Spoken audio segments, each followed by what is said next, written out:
यहाँ पर एक क्वेश्चन है, which of the following pairs of ions is isoelectronic and isostructural. यहाँ पर ये पूछा जा रहा है कि नीचे ये जो जोड़े दे रखे हैं, पेयर्स दे रखे हैं, इनमें ऐसा कौन सा पेयर है जिनमें जो है नंबर ऑफ इलेक्ट्रॉन्स भी सेम है, आइसो यानी सेम है, और आइसो स्ट्रक्चरल यानी जिनके स्ट्रक्चर भी आइसो है यानी सेम है। तो यहाँ पर ऐसा पेयर होगा ऑप्शन डी और ऑप्शन ए, ये दोनों होंगे। यहाँ पर अगर हम देखें तो हमारे पास ऑप्शंस में जो टोटल वेराइटी है वो 4 तरह की है, यानी एक तो है कार्बोनेट, एक नाइट्रेट, एक क्लोरेट और एक सल्फेट। यानी हमें इन चारों के नंबर ऑफ इलेक्ट्रॉन्स पता करना है और इन चारों के स्ट्रक्चर पता करना है। हमारे पास ये 4 आयंस हैं। सबसे पहले हम इन चारों आयंस के नंबर ऑफ इलेक्ट्रॉन्स काउंट कर लेंगे। सबसे पहले हम CO3 2 नेगेटिव में नंबर ऑफ इलेक्ट्रॉन्स चेक करेंगे।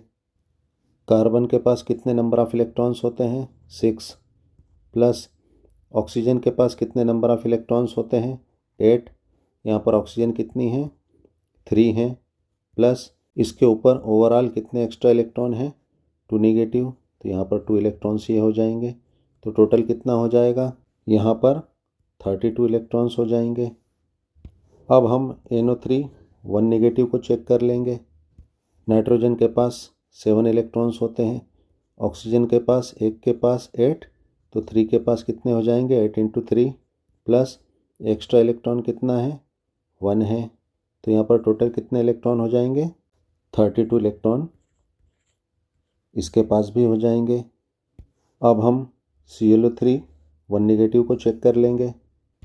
क्लोरीन के पास कितने 17 इलेक्ट्रॉन्स होते हैं, फिर वही 3 ऑक्सीजन है यहाँ पर, यानी 8 इंटू 3, प्लस यहाँ पर ओवरऑल 1 इलेक्ट्रॉन है, तो यहाँ पर 1 इलेक्ट्रॉन हो गया, तो यहाँ पर टोटल कितने इलेक्ट्रॉन्स हो जाएंगे, 42 इलेक्ट्रॉन्स हो जाएंगे। अब हम यहाँ पर SO3 2 नेगेटिव को चेक कर लेंगे। यहाँ पर सल्फ़र के पास जो है 16 इलेक्ट्रॉन्स होते हैं, फिर 3 ऑक्सीजन है, 8 इंटू 3, यहाँ पर जो है ऊपर ओवरऑल 2 इलेक्ट्रॉन है, यानी 2, यहाँ टोटल कितने हो जाएंगे इलेक्ट्रॉन्स, 42 इलेक्ट्रॉन्स हो जाएंगे। यहाँ पर अगर हम देखें तो हमारे ये 2 पेयर और ये 2 पेयर आइसो इलेक्ट्रॉनिक तो दिख रहे हैं। अब हम इन चारों के स्ट्रक्चर्स चेक कर लेंगे ताकि हम आइसो स्ट्रक्चरल पेयर्स भी देख सकें। सबसे पहले हम CO3 2 नेगेटिव का स्ट्रक्चर चेक करेंगे, और स्ट्रक्चर चेक करने के लिए हमें इसका हाइब्रिडाइजेशन पता करना होगा। ये हमारा हाइब्रिडाइजेशन पता करने का फार्मूला होता है। ये स्टेरिक नंबर है, इसके नंबर से हाइब्रिडाइजेशन का पता चलता है, इज इक्वल टू हाफ, यहाँ पर V number of valence electrons in central atom, यानी केंद्रीय परमाणु के सबसे लास्ट शेल में कितने नंबर ऑफ इलेक्ट्रॉन्स हैं, यानी वैलेंस इलेक्ट्रॉन्स की वैल्यू हम यहाँ पर रखते हैं। यहाँ पर M जो है नंबर ऑफ मोनोवेलेंट एटम्स हैं, यानी कार्बोनेट आयन में सेंट्रल एटम कार्बन से जितने मोनोवेलेंट एटम्स बॉन्डेड रहते हैं उसकी वैल्यू हम यहाँ पर रखेंगे M की जगह। मोनोवेलेंट एटम्स ऐसे एटम्स होते हैं जिनकी ऑक्सीडेशन स्टेट 1 पॉजिटिव होती है या 1 नेगेटिव होती है, क्योंकि ऐसे एटम्स जिनकी ऑक्सीडेशन स्टेट 2 पॉजिटिव या 2 नेगेटिव होती है ये बाइवेलेंट, और ऐसे एटम्स जिनकी ऑक्सीडेशन स्टेट 3 पॉजिटिव 3 नेगेटिव होती है ये ट्राइवेलेंट एटम्स होते हैं। तो हमें सिर्फ मोनोवेलेंट एटम्स ही यहाँ पर M की जगह रखना है। यहाँ पर C कैटायन है, यानी किसी भी आयन के ऊपर जितने भी पॉजिटिव आयन होंगे वो पॉजिटिव चार्ज के नंबर इस C की जगह रखाएंगे। यहाँ पर A नंबर ऑफ एनायंस है, यानी किसी भी आयन के ऊपर जितने नंबर ऑफ नेगेटिव आयन यानी नेगेटिव चार्ज होंगे उसके वैल्यू उसके नंबर यहाँ पर एक ही जगह रखेंगे। यहाँ पर सेंट्रल एटम क्या है, कार्बन है। कार्बन के पास कितने इलेक्ट्रॉन्स होते हैं, 6, यानी 1s2 2s2 2p2, यानी कार्बन के सबसे लास्ट शेल में वैलेंसी शेल में टोटल कितने हैं, 4 इलेक्ट्रॉन्स हैं। तो यहाँ पर हम जो है सेंट्रल एटम के वैलेंस इलेक्ट्रॉन्स यहाँ V की जगह रख देंगे। अब यहाँ पर M क्या है, number of monovalent atoms bonded to the central atom. तो यहाँ पे जो है सेंट्रल एटम से बॉन्डेड जो एटम्स हैं वो क्या है, ऑक्सीजन है, और ऑक्सीजन पर क्या होता है, 2 नेगेटिव, यानी ऑक्सीजन क्या है, बाइवेलेंट है, यानी इस आयन के पास कोई भी मोनोवेलेंट एटम नहीं है। तो यहाँ पर m की जगह क्या आ जाएगा, 0 आ जाएगा। अब यहाँ पर आयन के ऊपर प्रेजेंट नंबर ऑफ केटाइंस एक भी नहीं है, क्योंकि यहाँ पर क्या है, नेगेटिव चार्ज है। तो यहाँ पर भी कार्बन की जगह 0 आ जाएगा। अब यहाँ पर अगर देखें तो यहाँ पर नंबर ऑफ एनायंस हैं, तो यहाँ पर जो है आयन के ऊपर कितने, 2 नेगेटिव आयंस हैं। तो यहाँ पर जो है नेगेटिव चार्ज कितना हो जाएगा, 2 हो जाएगा। तो यहाँ पर जो है ये वैल्यू ख़त्म 0 की, ये वैल्यू ख़त्म। तो यहाँ पर जो है स्टेरिक नंबर कितना हो जाएगा, 1/2 इंटू 6, 2 1 जा 2, 2 3 जा 6। तो यहाँ पर स्टेरिक नंबर क्या आ जाएगा, 3 आ जाएगा। और हम जानते हैं किसी भी मॉलिक्यूल आयन, इसका स्टेरिक नंबर अगर 3 आता है तो इसमें क्या होता है, sp2 हाइब्रिडाइजेशन होता है। तो हमें यहाँ पर CO3 2 नेगेटिव का हाइब्रिडाइजेशन पता चल गया है, sp2। यहाँ पर सेंट्रल एटम क्या है, कार्बन है। हम जानते हैं कार्बन के चारों तरफ क्या होते हैं, सबसे लास्ट शेल में 4 इलेक्ट्रॉन्स होते हैं। यहाँ पर कार्बन से जो है 3 ऑक्सीजन एटम्स अटैच हैं। यहाँ पर कार्बन अपना ऑक्टेट कंप्लीट करना चाहेगा, लेकिन इसके पास जो है सिर्फ 4 ही इलेक्ट्रॉन्स है सबसे लास्ट शेल में। तो ये सबसे पहले क्या करेगा, एक ऑक्सीजन के साथ जो है डबल बॉन्ड बनाएगा और अपने इलेक्ट्रॉन्स बढ़ाएगा। ऑक्सीजन के लास्ट शेल में क्या होते हैं, 6 इलेक्ट्रॉन्स होते हैं। तो ये 2 इलेक्ट्रॉन के साथ यहाँ पर जो है कोवेलेंट बॉन्ड बन गए। अब यहाँ पर दूसरे ऑक्सीजन का एक इलेक्ट्रॉन कार्बन के एक इलेक्ट्रॉन के साथ कोवेलेंट बॉन्ड बना लेता है। हम जानते हैं ऑक्सीजन के लास्ट शेल में कितने, 6 इलेक्ट्रॉन्स होते हैं। उसी तरह यहाँ पर जो है तीसरा ऑक्सीजन अपने एक इलेक्ट्रॉन से कार्बन के एक इलेक्ट्रॉन के साथ कोवेलेंट बॉन्ड बना लेगा, और ऑक्सीजन के लास्ट शेल में कितने, 6 इलेक्ट्रॉन्स होते हैं। अब यहाँ पर अगर हम देखें तो सेंट्रल एटम कार्बन का ऑक्टेट कंप्लीट हो गया, इसके लास्ट शेल में 8 इलेक्ट्रॉन्स हो गए। यहाँ पर इस ऑक्सीजन का ऑक्टेट कंप्लीट हो गया, लेकिन यहाँ पर इस ऑक्सीजन के पास 7 इलेक्ट्रॉन्स हैं और इस ऑक्सीजन के पास भी 7 इलेक्ट्रॉन्स हैं। इसका मतलब इस कार्बोनेट पे जो ओवरऑल 2 नेगेटिव चार्ज है, इसमें से एक चार्ज यानी एक इलेक्ट्रॉन इस ऑक्सीजन का होगा और एक इलेक्ट्रॉन इस ऑक्सीजन का होगा। तो इन दोनों ऑक्सीजन्स पर एक एक इलेक्ट्रॉन एक्स्ट्रा आने से इसके ऊपर भी एक नेगेटिव चार्ज आ जाता है और इस ऑक्सीजन पर भी एक नेगेटिव चार्ज आ जाता है। ये कार्बोनेट का स्ट्रक्चर है। चूँकि इसमें sp2 हाइब्रिडाइजेशन होता है, इसलिए इसका स्ट्रक्चर क्या होता है, ट्राइगोनल प्लेनर होता है। यह ट्राइंगुलर क्योंकि इसके पास क्या होते हैं, 3 एंगल होते हैं, और ये क्या होता है, एक पेपर प्लेन में होता है, इसलिए क्या होता है, ट्राइंगुलर प्लेनर या ट्राइगोनल प्लेनर कहलाता है। तो यहाँ पर हमें कार्बोनेट की स्ट्रक्चर मिल गई है। अब हम नाइट्रेट की स्ट्रक्चर चेक करेंगे। अब यहाँ पे हम NO3 1 नेगेटिव में हाइब्रिडाइजेशन पता करने के लिए इसकी वैल्यूज़ इस फार्मूले में रख देंगे। नाइट्रोजन सेंट्रल एटम है, इसके लास्ट शेल में कितने नंबर ऑफ वैलेंस इलेक्ट्रॉन्स होते हैं, 1s2 2s2 2p3, क्योंकि जो है नाइट्रोजन के पास टोटल कितने 7 इलेक्ट्रॉन्स होते हैं और सबसे लास्ट शेल में 5 इलेक्ट्रॉन्स होते हैं। तो यहाँ पर सेंट्रल एटम के नंबर ऑफ वैलेंस इलेक्ट्रॉन्स रखा जाएंगे जो कि 5 हैं। यहाँ पर अगर हम देखें तो इस आयन में सेंट्रल एटम से जो अटैच हैं वो एटम्स क्या है, मोनोवेलेंट नहीं है, बाइवेलेंट है। तो यहाँ पर m की जगह क्या आ जाएगा, 0 आ जाएगा। यहाँ पर जो है नंबर ऑफ पॉजिटिव आयन इस आयन में एक भी नहीं है, यानी यहाँ पर भी पॉजिटिव चार्ज 0 हो जाएगा। अब यहाँ पर देखें तो इस आयन में जो है नेगेटिव चार्ज 1 है, तो यहाँ पर एनायन की जगह जो है 1 आ जाएगा। तो यहाँ पर ये वैल्यू 0, ये वैल्यू 0, ये दोनों वैल्यू ख़त्म। तो यहाँ पर जो है स्टेरिक नंबर कितना हो जाएगा, 6/2, 2 1 जा 2, 2 3 जा 6। यहाँ पर स्टेरिक नंबर क्या आया, 3, और जब स्टेरिक नंबर 3 होता है तो हाइब्रिडाइजेशन क्या होता है, sp2 होता है।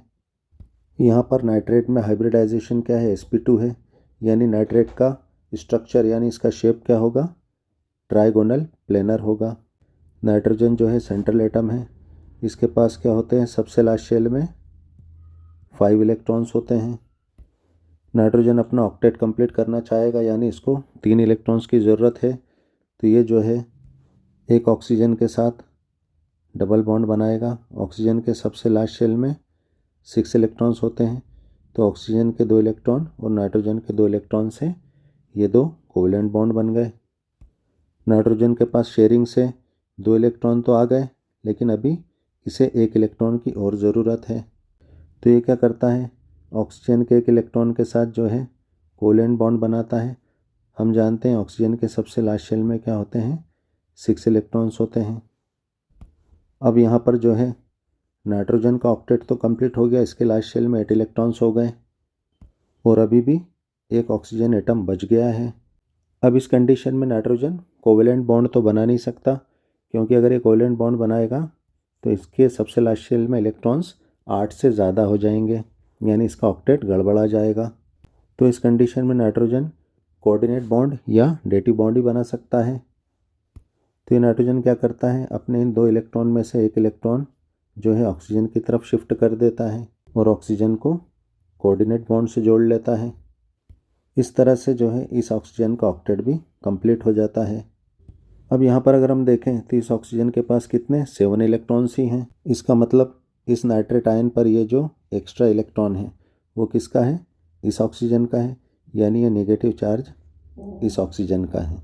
तो यहाँ पर हमें इस NO3 1 नेगेटिव आयन का स्ट्रक्चर यानी ट्राइगोनल प्लेनर मिल गया है। तो यहाँ पर जो है नाइट्रेट का स्ट्रक्चर क्या हो जाएगा, ट्रायंगुलर प्लेनर हो जाएगा। तो यहाँ पर हमें इस नाइट्रेट आयन का स्ट्रक्चर ट्रायंगुलर प्लेनर यानी ट्राइगोनल प्लेनर मिल गया है। तो यहाँ पर अगर हम देखें, क्योंकि CO3 2 नेगेटिव और NO3 1 नेगेटिव ये आइसो इलेक्ट्रॉनिक भी हैं और दोनों की स्ट्रक्चर भी सेम है, दोनों ट्रायंगुलर प्लेनर हैं। पर हम यहाँ पर जो है क्लोरेट आयन और सल्फेट आयन के स्ट्रक्चर को भी चेक कर लेते हैं। यहाँ पर क्लोरेट आयन का हाइब्रिडाइजेशन जानने के लिए अब हम डायरेक्ट सारी वैल्यूज़ इस फार्मूले में पुट कर देंगे। हमने यहाँ पर सारी वैल्यूज़ पुट कर दी है, तो ये वैल्यू 0, ये वैल्यू भी 0, यानी ये दोनों वैल्यूज़ ख़त्म हो जाएगी। तो यहाँ पर स्टेरिक नंबर क्या हो जाएगा, 8/2, 2 1 जा 2, 2 4 जा 8, यानी यहाँ पर स्टेरिक नंबर क्या आ गया, 4 आ गया। और जब स्टेरिक नंबर 4 होता है तो कौन सा हाइब्रिडाइजेशन होता है, sp3। यहाँ पर ClO3 1 नेगेटिव का हाइब्रिडाइजेशन क्या है, sp3 है, यानी ClO3 1 नेगेटिव का स्ट्रक्चर क्या होगा, टेट्राहेड्रल होगा। यहाँ पर सेंट्रल एटम क्या है, क्लोरीन है। हम जानते हैं क्लोरीन के चारों तरफ कितने होते हैं, 7 इलेक्ट्रॉन्स होते हैं। तो यहाँ पर जो है क्लोरीन एक ऑक्सीजन के साथ तो ऑक्सीजन के 1 इलेक्ट्रॉन के साथ कोवेलेंट बॉन्ड बना लेता है और अपना ऑक्टेट कंप्लीट कर लेता है। अब यहाँ पर 2 ऑक्सीजन एटम और बच गए, यानी एक यहाँ पर और एक यहाँ पर। अब चूँकि यहाँ पर क्लोरीन का ऑक्टेट तो कंप्लीट हो चुका है, अब यहाँ पर जो है इसके ऊपर 3 लोन पेयर बचे, यानी ये ऑक्सीजन के साथ यानी दोनों ऑक्सीजन एटम्स के साथ क्लोरीन को 2 कोऑर्डिनेट बॉन्ड बनाना था। लेकिन क्लोरीन के कोऑर्डिनेट बॉन्ड बनाने से क्लोरेट आयन का फॉर्मल चार्ज बढ़ जाएगा, क्योंकि क्लोरीन एटम कोऑर्डिनेट बॉन्ड बनाने में अपने इलेक्ट्रॉन्स को ऑक्सीजन की तरफ खिसकाएगा। और हम जानते हैं किसी भी आयन को स्टेबल होने के लिए उसका फॉर्मल चार्ज 0 के नज़दीक होना चाहिए। और फॉर्मल चार्ज कम से कम कब होगा, जब एटम्स के बीच ज़्यादा से ज़्यादा इलेक्ट्रॉन्स की शेयरिंग होगी, यानी एटम्स के बीच ज़्यादा से ज़्यादा कोवेलेंट बॉन्ड बनेंगे। और क्लोरीन एटम 3rd पीरियड का होने के कारण इसमें d ऑर्बिटल्स इन्वॉल्व हो जाते हैं, जिससे क्लोरीन मल्टीपल बॉन्ड्स बना सकता है और एक्सपेंडेड ऑक्टेट शो करता है, यानी अपने लास्ट शेल में 8 से ज़्यादा इलेक्ट्रॉन रख सकता है। क्लोरेट आयन के डबल बॉन्ड रेजोनेंस के द्वारा पूरे क्लोरेट आयन पर फैल जाते हैं, जिससे क्लोरेट आयन में स्टेबिलिटी आती है। इस वजह से क्लोरीन एटम कोऑर्डिनेट बॉन्ड ना बना के इन दोनों ऑक्सीजन एटम के साथ क्या करेगा, डबल बॉन्ड बना लेता है। तो यहाँ पर क्लोरीन जो है इन दोनों ऑक्सीजन के साथ डबल बॉन्ड क्रिएट कर लेगा। तो यहाँ पर अगर हम क्लोरेट आयन की ज्योमेट्री की बात करें तो ज्योमेट्री में जो है लोन पेयर भी काउंट होता है। तो यहाँ पर इसकी ज्योमेट्री क्या हो जाएगी, टेट्राहेड्रल हो जाएगी। लेकिन हमें जो है क्लोरेट आयन का क्या बताना है, स्ट्रक्चर बताना है। तो स्ट्रक्चर में जो है लोन पेयर काउंट नहीं होता। और VSEPR थ्योरी से ये जो लोन पेयर होता है ये इस बॉन्ड पेयर पे क्या करता है, रिपल्शन शो करता है, और इधर इस ऑक्सीजन के बॉन्ड पेयर पर भी रिपल्शन शो करता है, जिससे क्या होते हैं, ये तीनों जो है नीचे की तरफ झुक जाते हैं। तो ClO3 1 नेगेटिव का स्ट्रक्चर क्या हो जाता है, पिरामिडल हो जाता है। तो क्लोरेट आयन का स्ट्रक्चर क्या हो गया, पिरामिडल हो गया। अब हम SO3 2 नेगेटिव का स्ट्रक्चर पता करेंगे। तो यहाँ पर फार्मूले में सारी वैल्यूज़ पुट करने पर, यहाँ पर हमने फार्मूले में वैल्यूज़ पुट कर दी है। तो यहाँ पर जो है स्टेरिक नंबर क्या हो जाएगा, 8/2, 2 1 जा 2, 2 4 जा 8, यानी यहाँ पर जो है स्टेरिक नंबर 4 आएगा। और जब स्टेरिक नंबर 4 आता है यानी sp3 हाइब्रिडाइजेशन होता है। sp3 हाइब्रिडाइजेशन यानी टेट्राहेड्रल स्ट्रक्चर। तो यहाँ पर अगर हम देखें तो सेंटर में जो है सल्फ़र है, सल्फ़र के लास्ट शेल में 6 इलेक्ट्रॉन्स होते हैं। तो यहाँ पर जो है 2 ऑक्सीजन तो सल्फ़र के एक इलेक्ट्रॉन के साथ सिंगल कोवेलेंट बॉन्ड बना लेते हैं। अब यहाँ पर सल्फ़र का ऑक्टेट तो कंप्लीट हो चुका है, और फिर भी यहाँ पर एक ऑक्सीजन एटम बच गया है। अब यहाँ पर सल्फ़र अपने इन 2 इलेक्ट्रॉन से कोऑर्डिनेट बॉन्ड बना सकता है। अब वही वाली बात, अगर सल्फ़र यहाँ पर कोऑर्डिनेट बॉन्ड बनाएगा और अपना एक इलेक्ट्रॉन ऑक्सीजन की तरफ खसकाएगा तो इसके फॉर्मल चार्ज में बढ़ोतरी हो जाएगी। तो ये क्या करता है, यहाँ पर जो है ऑक्सीजन के साथ डबल बॉन्ड बना लेता है। तो यहाँ पर जो है इस ऑक्सीजन के साथ सल्फ़र डबल बॉन्ड बनाता है। अगर अब हम यहाँ पर सल्फ़ेट की ज्योमेट्री की बात करें तो ज्योमेट्री में लोन पेयर काउंट होते हैं। अगर हम यहाँ पर सल्फ़ेट आयन की ज्योमेट्री देखें तो ये जो है क्या हो जाएगी, टेट्राहेड्रल हो जाएगी। लेकिन हमें यहाँ पर जो है सल्फ़ेट आयन का स्ट्रक्चर बताना है, और स्ट्रक्चर में जो है लोन पेयर काउंट नहीं करते। और यहाँ पर VSEPR थ्योरी भी वर्क करने लगेगी। यहाँ पर ये लोन पेयर क्या करेगा, इस बॉन्ड पेयर को रिपील करेगा। यहाँ से भी जो है लोन पेयर बॉन्ड पेयर को रिपील करेगा, और यहाँ से भी लोन पेयर इस बॉन्ड पेयर को रिपील करेगा। तो ये स्ट्रक्चर क्या हो जाएगा, बेंट हो जाएगा, यानी पिरामिडल हो जाएगा। तो यहाँ पर जो है ये पिरामिड के शेप का हो जाता है। तो यहाँ पर अगर हम देखें तो हमें आंसर के 2 पेयर दिख रहे हैं, यानी यहाँ पर कार्बोनेट और नाइट्रेट, इनके इलेक्ट्रॉन्स भी सेम है, यानी ये भी आइसो इलेक्ट्रॉनिक हैं। और यहाँ पर इनके जो है शेप यानी स्ट्रक्चर भी सेम है, यानी हमारा ये पेयर भी आंसर हो रहा है। और यहाँ पर अगर हम देखें तो क्लोरेट और सल्फ़ेट ये भी क्या है, आइसो इलेक्ट्रॉनिक हो गए हैं, और इनके स्ट्रक्चर भी यहाँ पर दोनों के पिरामिडल हैं, यानी दोनों के स्ट्रक्चर भी सेम हैं। तो यहाँ पर ये दोनों पेयर भी जो हैं आंसर हो रहे हैं। तो इस हिसाब से यहाँ पर तो आंसर के 2 पेयर्स निकल रहे हैं। यहाँ पर ए ऑप्शन भी आंसर होगा और डी ऑप्शन भी आंसर होगा। Thanks for watching. वीडियो को लाइक कर देना, फटाफट सब्सक्राइब करो।